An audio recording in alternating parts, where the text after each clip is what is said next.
Guys welcome back to my channel. दोस्तों आज की इस वीडियो में मैं आप सबको श्री अमरनाथ धाम की यात्रा पे लेके चलने वाली हूँ। और जैसा कि आप सब जानते ही हैं कि पूरे 2 साल के बाद ये यात्रा फिर से इस साल शुरू की गई है, यानी कि पूरे 2 साल कोविड की वजह से ये यात्रा बंद रही। तो ऐसी उम्मीद जताई जा रही है कि इस साल श्री अमरनाथ धाम की यात्रा पे भक्तों की भारी भीड़ देखने को मिलेगी, जैसा कि 4 धाम की यात्रा में आपको देखने को मिल रही है। तो अगर आप भी बाबा बर्फानी के दर्शन करने की योजना बना रहे हैं तो ये वीडियो बिल्कुल आप ही के लिए, क्योंकि इस एक ही वीडियो में मैं आपको सारी इन्फॉर्मेशन दे दूंगी, जैसे कि आपको श्री अमरनाथ धाम की यात्रा कैसे करनी है, यात्रा कब से कब तक चलेगी, कितने दिन लगेंगे आपको इस यात्रा में, कौन सा रूट आपको फॉलो करना चाहिए और यात्रा के दौरान यहाँ रुकने और खाने पीने की आपको क्या फैसिलिटीज़ मिलेंगी, यात्रा के दौरान आपको किन किन बातों का ध्यान रखना है और श्री बाबा बर्फानी के दर्शन करने के लिए आपको कितनी लंबी ट्रैकिंग करनी होगी और इस यात्रा के लिए आप रजिस्ट्रेशन किस तरह करा सकते हैं। इन सारी इन्फॉर्मेशन के साथ साथ वीडियो के एंड में आपको ये भी बताऊंगी कि इस यात्रा में आपका कुल खर्चा कितना आ जाएगा। तो दोस्तों बने रहिए हमारे साथ इस वीडियो में, और अगर आप मेरे इस चैनल पर पहली बार आ रहे हैं तो चैनल को जल्दी से सब्सक्राइब कर लीजिए, साथ ही बेल आइकन को प्रेस करना बिल्कुल मत भूलिएगा, जिससे आपको हमारे आने वाले वीडियोज़ की नोटिफिकेशन मिलती रहे, क्योंकि मैं आप सबके लिए यात्रा संबंधी ऐसी ही इन्फॉर्मेटिव वीडियोस लेके आती रहती हूँ। तो चलिए अब बाबा बर्फानी का नाम लेते हुए जल्दी से शुरू करती हूँ वीडियो को और आपको बताती हूँ कि आपको यहाँ तक पहुँचना कैसे है। तो गाइज़ आपकी अमरनाथ धाम की यात्रा पहलगाम से शुरू होती है। तो आप जिस भी शहर से आ रहे हैं, जिस भी स्टेट से आ रहे हैं, सबसे पहले आपको वहाँ से जम्मू तक आना होगा, और इसके लिए आप फ्लाइट, ट्रेन, बस या प्राइवेट गाड़ी किसी का भी प्रयोग कर सकते हैं। तो दोस्तों अगर आप फ्लाइट से आने की सोच रहे हैं तो इसके लिए आपको जम्मू एयरपोर्ट या श्रीनगर एयरपोर्ट पे आना होगा, और अगर आप ट्रेन से आ रहे हैं तो पहलगाम बेस कैंप का सबसे नज़दीकी रेलवे स्टेशन उधमपुर है, जो कि पहलगाम से लगभग 174 किलोमीटर की दूरी पर है। इसके अलावा जो यहाँ का दूसरा नियरेस्ट रेलवे स्टेशन है वो है जम्मू तवी, जो कि पहलगाम से लगभग 244 किलोमीटर की दूरी पर है। एंड गाइज यहाँ पे मेरा सजेशन आपको ये रहेगा कि आप उधमपुर ना जाके जम्मू तवी रेलवे स्टेशन पे ही आइए, क्योंकि एक तो यहाँ के लिए आपको देश के सभी प्रमुख शहरों से डायरेक्ट ट्रेन्स मिल जाएंगी, और दूसरा आपको यहाँ पे ज़्यादा अच्छी फैसिलिटीज़ मिल जाएंगी अपनी आगे की यात्रा के लिए। And guys Jammu Tawi railway station पे उतरने के बाद आपको यहाँ से जाना है भगवती नगर बेस कैंप, जो कि रेलवे स्टेशन से करीब 7-8 किलोमीटर की दूरी पर है। और आपको यहाँ तक पहुँचने के लिए रेलवे स्टेशन के बाहर से ही ऑटो रिक्शा मिल जाएंगे, जो कि आपसे 40 से 50 रुपये तक चार्ज करेंगे और आपको भगवती नगर बेस कैंप पहुँचा देंगे। और यहाँ भगवती नगर बेस कैंप में आपको यात्री निवास और फ्री लंगर की सुविधा उपलब्ध है। तो आप यहाँ नाइट स्टे कर सकते हैं और इसके बाद नेक्स्ट डे सुबह अर्ली मॉर्निंग आप पहलगाम या बालटाल के लिए निकल सकते हैं, जिसके लिए आपको यहाँ से काफ़ी सारी बसेस और टैक्सीज़ के ऑप्शंस मिल जाएंगे। एंड गाइस यहाँ बेस कैंप में रुकने के लिए आपको रज़ाई गद्दी की सुविधा भी उपलब्ध है, जिसके लिए आपसे 50 से 100 रुपये तक का नॉमिनल चार्ज लिया जाएगा। और इसके अलावा यहाँ पे लॉकर की फैसिलिटी भी अवेलेबल है, तो आप चाहें तो अपना सामान लॉकर में भी रख सकते हैं। और यहाँ भगवती नगर बेस कैंप के ही पास आपको टिकट काउंटर देखने को मिल जाएगा, तो आप वहाँ से जाकर अपनी बालटाल या पहलगाम तक की बस की टिकट बुक करा सकते हैं।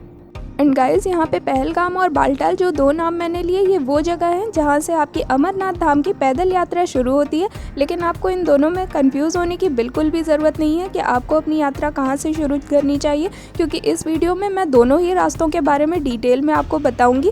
तो आप अपनी सुविधा के अनुसार इन दोनों में से किसी भी मार्ग का चुनाव करके अपनी ये यात्रा कंप्लीट कर सकते हैं। तो चलिए अब दोनों में आपको पहले अंतर बता देती हूँ। तो गाइज़ अगर आप पहलगाम वाले रास्ते से जाते हैं तो पहलगाम से अमरनाथ धाम की गुफा तक की जो दूरी है वो लगभग 48 किलोमीटर की है, लेकिन 48 किलोमीटर में से आपको सिर्फ 32 किलोमीटर की ही ट्रैकिंग करनी होगी, क्योंकि पहलगाम से आगे 16 किलोमीटर तक आप गाड़ी से जा सकते हैं, जिसके लिए आपको पहलगाम से ही टैक्सीज़ मिल जाएंगी, जो कि आपको आगे तक छोड़ देंगी, और जहाँ पे वो टैक्सीज़ आपको ड्रॉप करेंगी वहाँ से अमरनाथ धाम की गुफा तक की जो दूरी होगी वो 32 किलोमीटर की होगी, जो आपको पैदल पार करनी होगी। वहीं दोस्तों अगर आप बालटाल वाले रूट से जाते हैं तो वहाँ पे आपको 14 किलोमीटर की ट्रैकिंग करनी होगी, और ये 14 किलोमीटर की ट्रैकिंग कंप्लीट करके आप अमरनाथ धाम की गुफा तक पहुँच जाएंगे। और अगर आप पहलगाम वाले रूट से जाते हैं तो उसमें आपको लगभग 2 से 3 दिन का समय लगेगा, और वहीं अगर आप बालटाल वाले रूट से जाते हैं तो उसमें आपका 1 दिन का समय लगेगा। एंड गाइस, अब अगर आप ये सोच रहे हैं कि जब हम 14 किलोमीटर की ट्रैकिंग करके गुफा तक पहुंच सकते हैं तो 32 किलोमीटर की ट्रैकिंग करने के लिए कौन जाएगा, तो ऐसा बिल्कुल भी नहीं है दोस्तों। क्योंकि यहाँ पे मैं आपको बता दूं कि जो आपका पहलगाम वाला रूट है उसमें आपको ज़्यादा चढ़ाई देखने को नहीं मिलेगी, वो लगभग प्लेन ही रूट है। लेकिन आपका जो बालटाल वाला रूट है उसमें आपको काफ़ी ज़्यादा खड़ी चढ़ाई देखने को मिलेगी। वहाँ पर आपको लगभग हर 5 मिनट पर रुकते हुए जाना पड़ेगा। तो अगर आपकी इतनी ज़्यादा ट्रैकिंग करने की या खड़ी चढ़ाई चढ़ने की आदत नहीं है तो बेटर ऑप्शन ये रहेगा कि आप पहलगाम वाले रूट से जाइए। इसमें आपका समय थोड़ा ज़्यादा ज़रूर लगेगा लेकिन आपकी यात्रा आराम से पूरी हो जाएगी। तो चलिए दोस्तों, अब आपको बता देती हूँ कि आपको भगवती नगर से पहलगाम या बालटाल तक कैसे पहुँचना है। तो इन दोनों ही जगहों के लिए आपको बसेस ईजिली मिल जाएंगी भगवती नगर से। और अगर आप पहलगाम वाले रूट से जाने की सोच रहे हैं तो भगवती नगर से पहलगाम तक की जो दूरी है वो लगभग 240 किलोमीटर की है, जिसे कवर करने में आपको लगभग 7 से 8 घंटे का समय लग जाएगा। और बस वाले आपसे 600 से 700 रुपये पर पर्सन तक चार्ज करेंगे और आपको पहलगाम छोड़ देंगे। और अगर आप बालटाल वाले रूट से जाने की सोच रहे हैं तो भगवती नगर से बालटाल तक की जो दूरी है वो लगभग 385 किलोमीटर की है, जिसमें आपको लगभग 13 से 14 घंटे का समय लगेगा। और बस वाले आपसे 900 से 1000 रुपये प्रति व्यक्ति चार्ज करेंगे और आपको बालटाल छोड़ देंगे। इसके अलावा दोस्तों, आपको भगवती नगर से कुछ प्राइवेट टैक्सीज भी मिल जाएंगी जो कि आपसे लगभग 4000 से 6000 के बीच चार्ज करेंगी और आपको पहलगाम या बालटाल तक छोड़ देंगी। तो अगर आप ग्रुप में आ रहे हैं तो आप छोटी गाड़ी 6 सीटर या 7 सीटर जैसी भी आपकी रिक्वायरमेंट है आप वो भी बुक कर सकते हैं। चलिए दोस्तों, अब बारी बारी से मैं दोनों ही रास्तों के बारे में आपको बताने वाली हूँ कि अगर आप पहलगाम वाले रूट से जाते हैं तो आपको क्या क्या फैसिलिटीज़ मिलेंगी और अगर आप बालटाल वाले रूट से जा रहे हैं तो आपको क्या क्या फैसिलिटीज़ मिलेंगी और कैसे आप गुफा तक पहुँच सकते हैं। तो गाइस, पहलगाम पहुँचते पहुँचते आपको शाम हो जाएगी। वहाँ पे नाइट स्टे के लिए आपके बेस कैंप्स बने हुए हैं। यहाँ पे श्री अमरनाथ श्राइन बोर्ड के टेंट में स्टे करने का एक दिन का किराया 375 रुपये होता है। और यहाँ पे मैं आपको बता दूँ कि श्राइन बोर्ड के टेंट्स के अलावा भी पवित्र गुफा के रास्ते में कुछ प्राइवेट टेंट्स भी बने हुए हैं, तो आप उनमें भी रात में स्टे कर सकते हैं, जिनका किराया आपको 350 से स्टार्टिंग करके 800-900 तक के बीच पड़ जाएगा। और इनमें आपको रजाई, गद्दा, कंबल और तकिया प्रोवाइड किया जाएगा। एंड गाइस, बात करें अगर हम खाने की, तो पहलगाम से लेकर गुफा तक के पूरे रास्ते पर आपको जगह जगह निःशुल्क खाने और पानी की सुविधा उपलब्ध है, तो आपको यहाँ पे खाने पीने की कोई भी दिक्कत नहीं होने वाली है। इसके अलावा दोस्तों, गुफा तक के पूरे रास्ते पर राज्य स्वास्थ्य विभाग द्वारा मेडिकल फैसिलिटीज़ भी यात्रियों को प्रोवाइड की जाती हैं, जिसके लिए आपको पूरे रास्ते में जगह जगह बेस हॉस्पिटल्स और मेडिकल असिस्टेंस सेंटर देखने को मिल जाएंगे। तो दोस्तों, आपको रात में यहीं पहलगाम में स्टे कर लेना है और इसके बाद नेक्स्ट डे सुबह अर्ली मॉर्निंग आपको निकलना है चंदनवाड़ी के लिए, जो कि पहलगाम से करीब 16 किलोमीटर के डिस्टेंस पे है। और इस डिस्टेंस को कवर करने के लिए आपको पहलगाम से ही मिनी बस या टैक्सीज़ मिल जाएंगी, जो कि आपसे 50 से 100 रुपये तक चार्ज करेंगी और आपको 1 से 1.5 घंटे के बीच चंदनवाड़ी पहुँचा देंगी। और दोस्तों, यहाँ चंदनवाड़ी में भी रात में स्टे करने की सुविधा मिल जाएगी। इसके अलावा यहाँ पे भी फ्री लंगर देखने को मिल जाएगा, तो आप उसमें खा पी के अपनी आगे की यात्रा कंटिन्यू कर सकते हैं। और चंदनवाड़ी से ही आपकी अमरनाथ धाम गुफा तक की 32 किलोमीटर की पैदल यात्रा शुरू होती है। और इस पैदल यात्रा में लगभग 12 किलोमीटर का डिस्टेंस कवर करके आप अपने पहले पड़ाव शेषनाग पे पहुंचेंगे।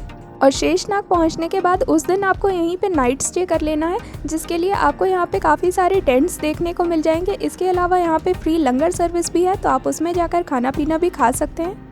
और नेक्स्ट डे आपको सुबह अर्ली मॉर्निंग अपनी यात्रा शुरू करनी है शेषनाग से पंचतरणी तक के लिए, जो कि हमारा दूसरा पड़ाव है। और शेषनाग से पंचतरणी तक की जो दूरी है वो लगभग 14 किलोमीटर की है।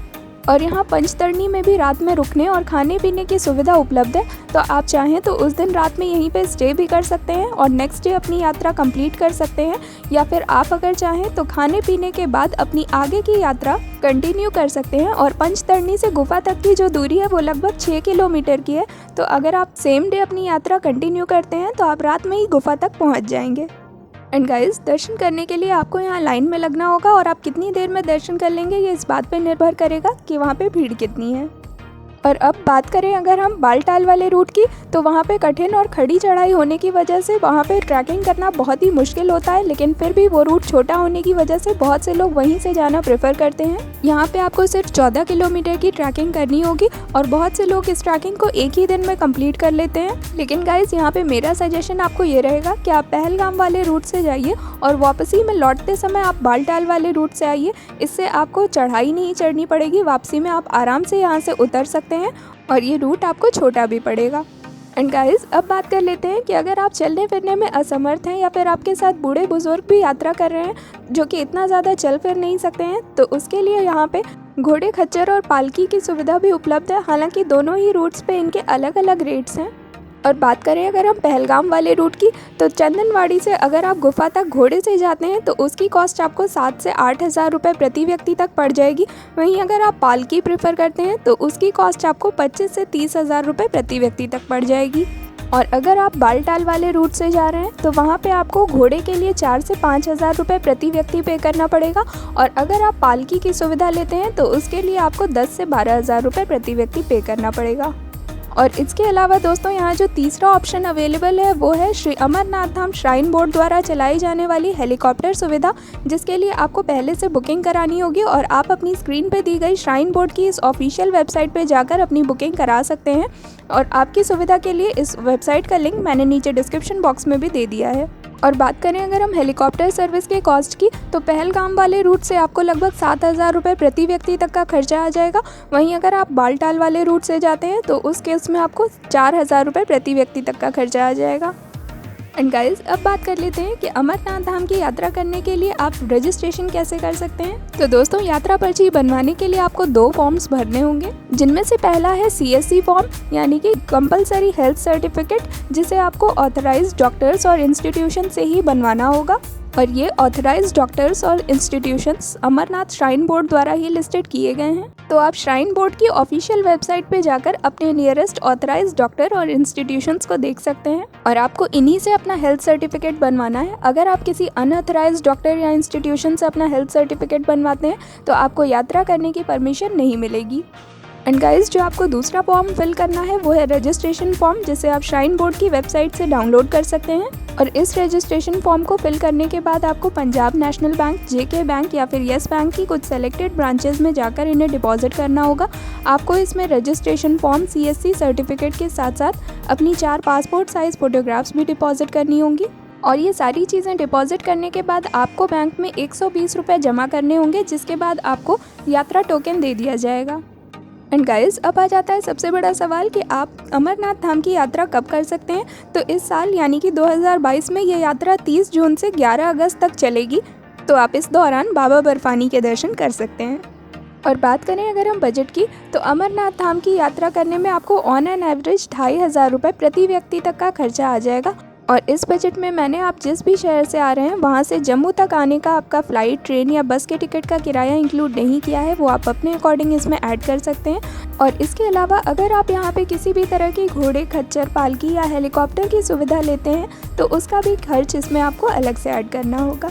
और इस बजट में मैंने सिर्फ आपकी यात्रा रजिस्ट्रेशन, कैंप में जगह जगह रुकने और लोकल ट्रांसपोर्टेशन का खर्चा इंक्लूड किया है। एंड गाइज, यहाँ पे ये खर्च मैंने आपके पहलगाम वाले रूट को ध्यान में रख के बताया है, जहाँ पे आपको कैंप्स में एटलीस्ट 2 दिन स्टे भी करना पड़ेगा। लेकिन अगर आप बालटाल वाले रूट से जा रहे हैं तो वहाँ पे भी हालांकि कैंप्स बने हुए हैं, लेकिन वहाँ पे हो सकता है आपको स्टे करने की ज़रूरत ना पड़े। उस केस में आपका ये खर्चा और भी ज़्यादा कम हो जाने वाला है।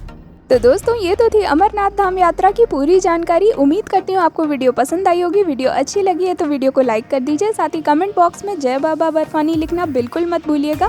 और इसके अलावा अगर आपके मन में कोई भी क्वेरी है तो आप मुझे मेरे फेसबुक पेज या इंस्टाग्राम पेज पे फॉलो करके वहाँ पे अपनी क्वेरीज डायरेक्टली मुझसे पूछ सकते हैं। मैं वहाँ ज़रूर रिप्लाई करूँगी आपको। और मेरी फेसबुक पेज और इंस्टाग्राम पेज दोनों का ही लिंक आपको नीचे डिस्क्रिप्शन बॉक्स में देखने को मिल जाएगा। और मैं मिलूंगी जल्दी ही आप सबसे अगली वीडियो में एक और नई डेस्टिनेशन के साथ। Till then, stay happy, stay fit and keep travelling.